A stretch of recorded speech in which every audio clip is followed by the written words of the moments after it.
Perkenalkan, nama saya Nurul Septiani.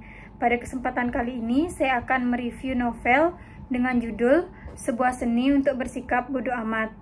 Nah, novel ini pertama kali diterbitkan di New York, Amerika Serikat oleh penerbit Harper One dengan judul asli seperti ini. Kemudian diterjemahkan oleh Evie Chakso dengan judul Sebuah Seni untuk Bersikap Bodo Amat dengan penulis Mark Manson dan diterbitkan dalam bahasa Indonesia pertama kali oleh PT Gramedia Widya Sarana Indonesia dengan tebal buku 247 halaman. Buku ini dibagi menjadi 9 bab, di mana buku ini bergenre self-improvement.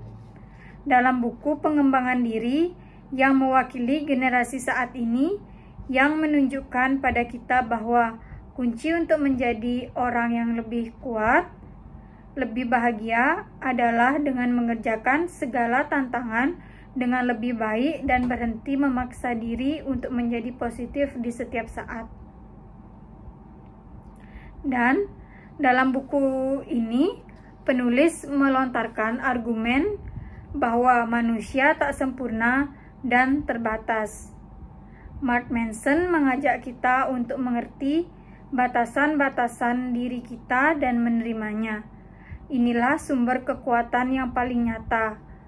Tepat saat kita mampu mengakrabi ketakutan, kegagalan, dan ketidakpastian, tepat saat kita berhenti melarikan diri dan mengelak, dan mulai menghadapi kenyataan-kenyataan yang menyakitkan, saat itulah kita mulai menemukan keberanian dan kepercayaan diri yang selama ini kita cari dengan sekuat tenaga.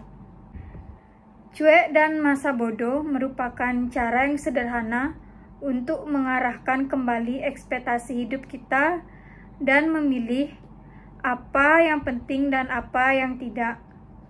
Dan buku ini tidak mengajari bagaimana cara kita mendapat atau mencapai sesuatu, namun lebih kepada bagaimana cara kita berlapang dada dan membiarkan sesuatu itu pergi. Dalam buku ini ada salah satu bab yang saya sukai, yaitu pada bab 7 dengan judul Kegagalan adalah Jalan untuk Maju, di mana ada sepenggal kalimat yang menyatakan pada titik tertentu, sebagian besar dari kita berhasil meraih suatu posisi yang mengondisikan kita untuk takut gagal. Untuk menghindari kegagalan secara naluriah dan hanya terpaku pada apa yang ada di depan kita atau hanya pada bidang yang kita kuasai.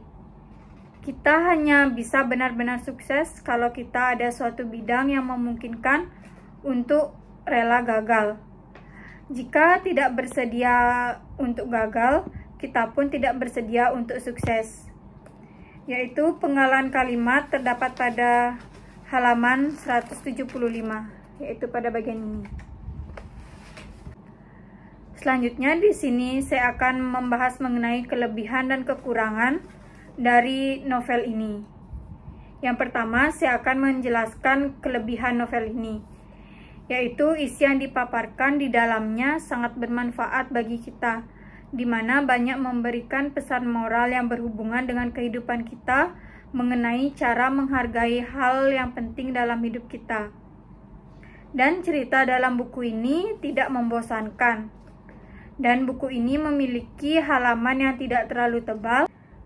Adapun kekurangan dari novel ini, yaitu di mana buku asli ini ditulis dalam bahasa Inggris, kemudian diterjemahkan ke dalam bahasa Indonesia, membuat beberapa bahasa menjadi agak susah dimengerti atau terkesan kaku.